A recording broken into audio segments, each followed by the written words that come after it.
we have the concept of righteousness coming before us. And we say that righteousness is a moral attribute of God, or more properly, is an attribute of love. We have a beautiful passage here in the Old Testament, Deuteronomy 32 and verse 4. Verse 3, for I proclaim the name of the Lord, ascribe greatness to our God. The rock, his work is perfect, for all his ways are just. A God of faithfulness and without injustice. Righteous and upright is he. So because God is love, he's going to deal rightly with every situation, isn't he? He's going to have no arbitrariness. He's not going to choose one to be saved and pass by another for no reason and choose another to be saved and so on. He's not going to have any kind of arbitrary decisions. Everything he's going to do is going to be perfectly righteous toward moral beings in their response of his universal love. And because God is love, he is not acting selfishly nor arbitrarily. He's acting benevolently or lovingly. And he's going to deal rightly with every single moral being. This is what Jesus prayed, wasn't it? 17:25 of John. O righteous Father. And so we see that this is an outflow of God's love then. So we say just as holiness describes the voluntary disposition of love back of all actions, so righteousness describes the many individual actions that issue forth from this disposition of love in the conduct of God's responsibilities toward his moral creatures. So as long as God is going to be love, he has to be responsible as a moral governor, doesn't he? And God has some tremendous reactions now.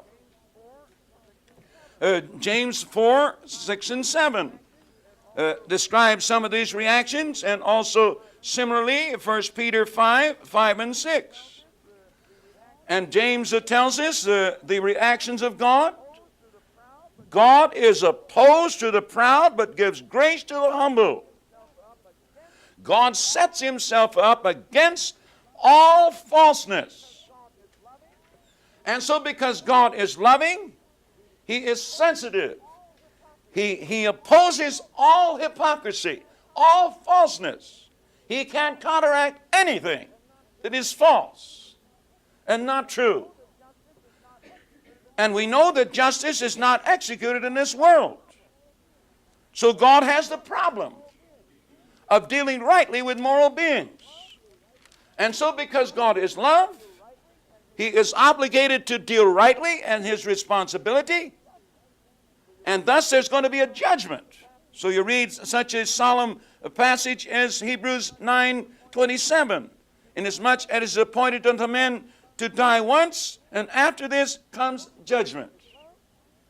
So because God is love, he is required to be a responsible moral governor, to deal with every single moral being according to the choices of that moral being and the enlightenment that we have had as moral beings.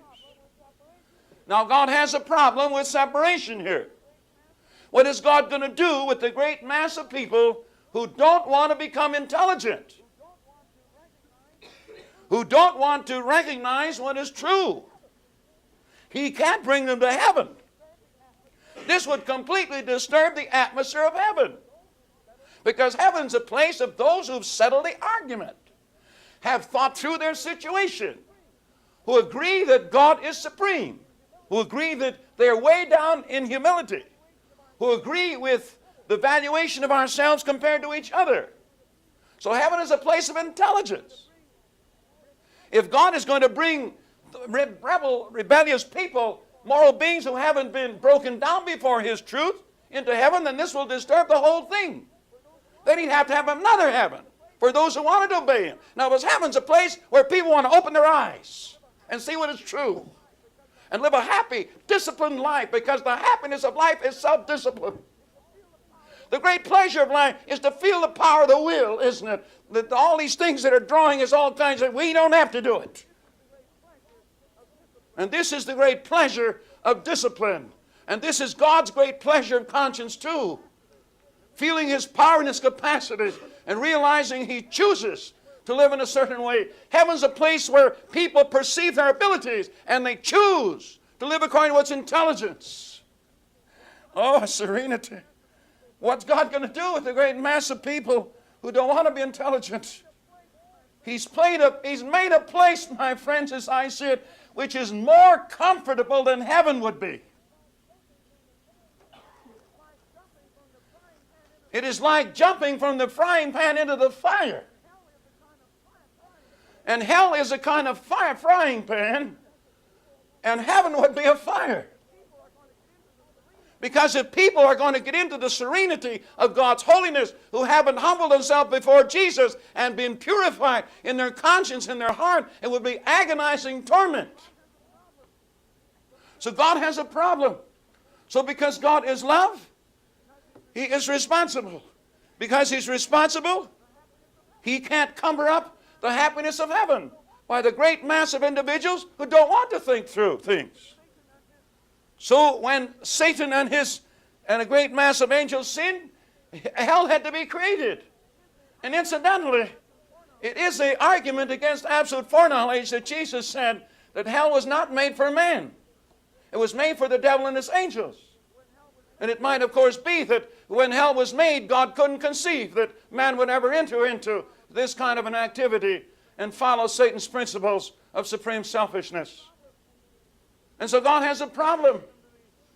As we will discuss under the consequences, it seems that hell is a place of agonizing conscience. And God can't avoid this.